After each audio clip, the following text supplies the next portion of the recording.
Hi friends, welcome to Chennimalai family. வாங்க இப்போ நம்ம கரிஞ்சுக்குட்டி கீரை பொரியல் எப்படி செய்கிறதுன்னு பார்க்கலாம். கடாய் வச்சு அதில் எண்ணெய் வெளிச்செண்ணெய் ஊற்றிருக்கேன். அப்புறம் இப்போ கடுகு போட்டுட்டேன்.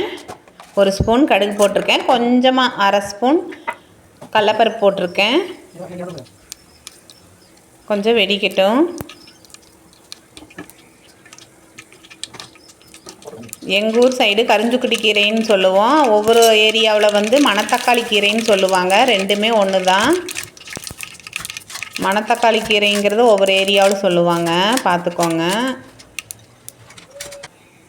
இப்போ பச்சை மிளகாயும் போட்டுக்கலாம்.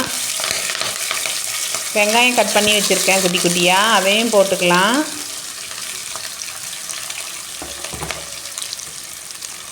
நல்லா வதக்கி விட்டுக்கணும். நல்லா வதங்கட்டும். நான் கீரையை வந்து நல்லா அலசி கட் பண்ணி வச்சுருக்கேன். 1 கட்டு கீரை, 2 கட்டு கீரை. இப்போ 1 கட்டு 10 ரூபாய்ன்னு 2 கட்டு வாங்கினேன். பார்த்தா நிறைய இருக்கிற மாதிரி உங்களுக்கு தெரியும். வதக்கினதுக்கப்புறம் பார்த்தீங்கன்னா அப்படியே புஷ்ஷுன்னு போயிடும். வதங்கும் போது அப்படியே ஆயிடுது ஃப்ரெண்ட்ஸ். இப்போ வந்து அலசினதையும் அப்படியே கட் பண்ணி எடுத்து போட்டாச்சு. நல்லா கிண்டி விட்டுக்கலாம். கமெண்ட் பண்ணியிருந்தாங்க, ஒருத்தங்க கேட்டிருந்தாங்க. நீங்கள் வேணாலும் பாருங்கள், கமெண்டில் போட்டிருக்காங்க ஒருத்தங்க, வாய் புண்ணு வயிற்று புண்ணுக்கு செஞ்சு காட்டுங்கன்னு சொல்லிட்டு. கரிஞ்சுக்குட்டி கீரை, இதோட பழம் இதெல்லாமே சாப்பிட்லாம். காய் வந்து வத்த குழம்பு வச்சுக்கலாம், நல்லது. வாய் புண்ணு வயிற்று புண்ணு எல்லாமே ஆற்றிரும், நல்லது. வாரத்தில் 3 வாட்டி சாப்பிட்லாம்.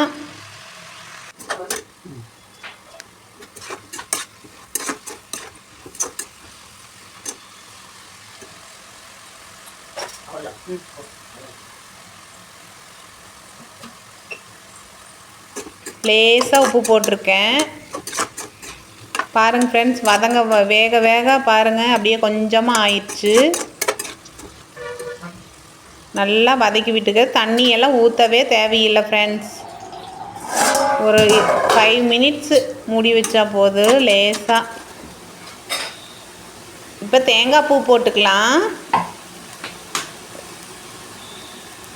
தேங்காய் பூ போட்டு நல்லா கிளறிக்கலாம். அதே மாதிரி நம்ம பல்லு ஈரலியெல்லாம் இருக்கிற ஏதாவது ஒவ்வொருத்தருக்கு அந்த பல்லு ஈரலியெல்லாம் ஒரு மாதிரி இருக்கும். அந்த புண்ணுக்கெல்லாம் சரியாயிரும் கரிஞ்சுக்குட்டி கீரை சாப்பிட்டா.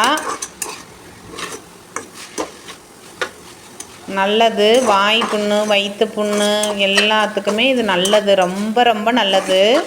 இந்த ஒரு வாரத்தில் ஒரு 3 வாட்டி செஞ்சு சாப்பிடுங்க. இந்த மாதிரி ஒரு வாட்டி செஞ்சு சாப்பிடுங்க ஃப்ரெண்ட்ஸ். உங்கள் வீட்டில் இந்த ரெசிபியை செஞ்சு பாருங்கள் ஃப்ரெண்ட்ஸ். எப்படி வந்திருக்குன்னு கமெண்ட் பண்ணுங்கள். தேங்க்ஸ் ஃபார் வாட்சிங்.